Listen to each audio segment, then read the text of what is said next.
This is Sam Howard, Amy Verity, P2 in M1, Unit 15. Describe and explain health and safety considerations. Right, off we go then, girls. First one. Risk assessments is the first one. Good. You need to do risk assessments in a gym because risk assessments highlight the hazards and prevent the hazards from happening. It also highlights risks that could happen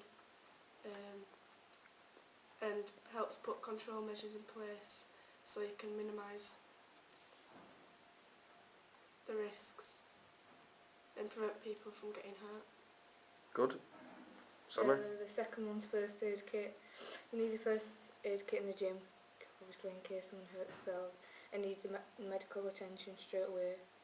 In your first aid kit you need plasters, like various shapes and sizes, antibacterial wipes, dressings and sticky tapes, like tweezers and scissors.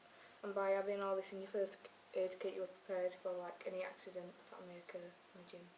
Good.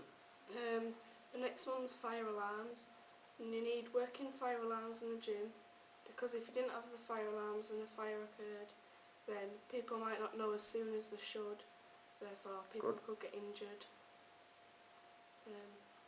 So you need one. Okay. Sammy? Correct storage for weights.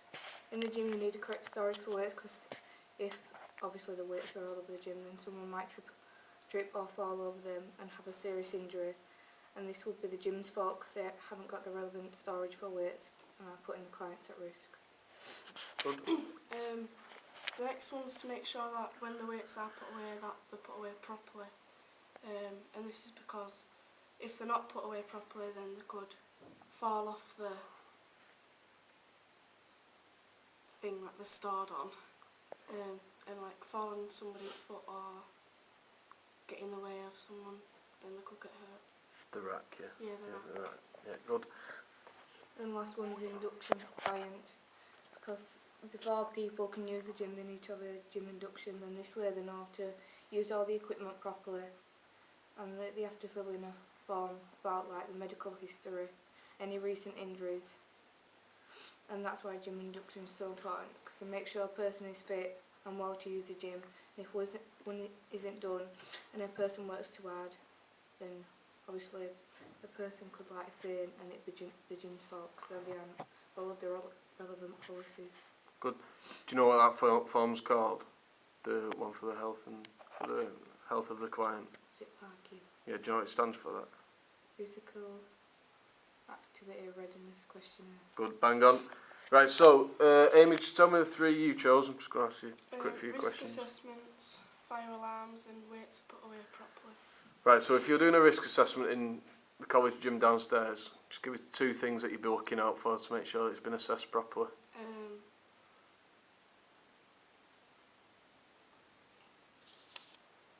Like wet floor signs if there's a wet patch on the floor. Good. And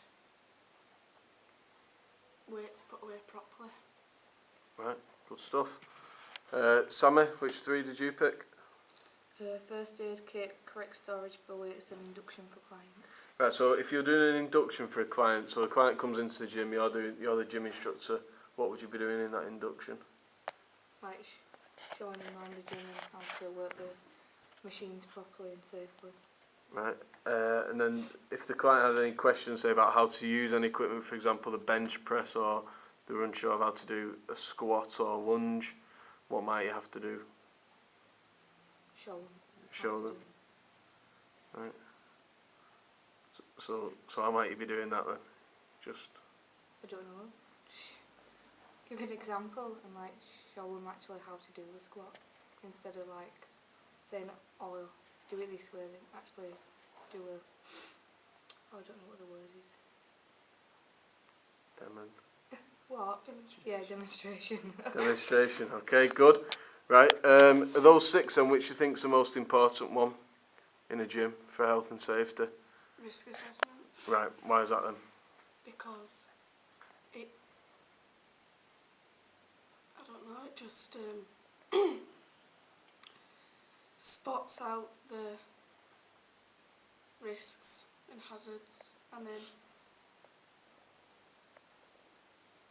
like if something happens in a gym and someone gets injured and that's on the risk assessment sheet, then they know who to blame. Like, I don't know. What might happen if that risk assessment hasn't been done and something happens? It's the gym's fault. And then what might it lead to? The gym being closed down. Or Or people suing the gym. suing the gym legal. Anything else? Do you think risk assessment is most important, or is there anything else you can add, Sammy, on that one? Probably in the induction. Right. Why is that then? Why is that important? So I've done. Because obviously you need to show your clients how to work the machines properly, because if they don't and they do it on like too heavy weight, then they might injure themselves, and then obviously it's the gym's fault again for not showing your clients how to do the machines. And obviously in your parkour you find out about your medical history, so a person might actually not be fit and healthy to use the gym, but if you didn't do a gym induction then you don't know, so Right. you might work your client too hard during the gym session. Good. Is there anything else you want to add on that, girls? Any other information? No. Got it all? Yeah. Done?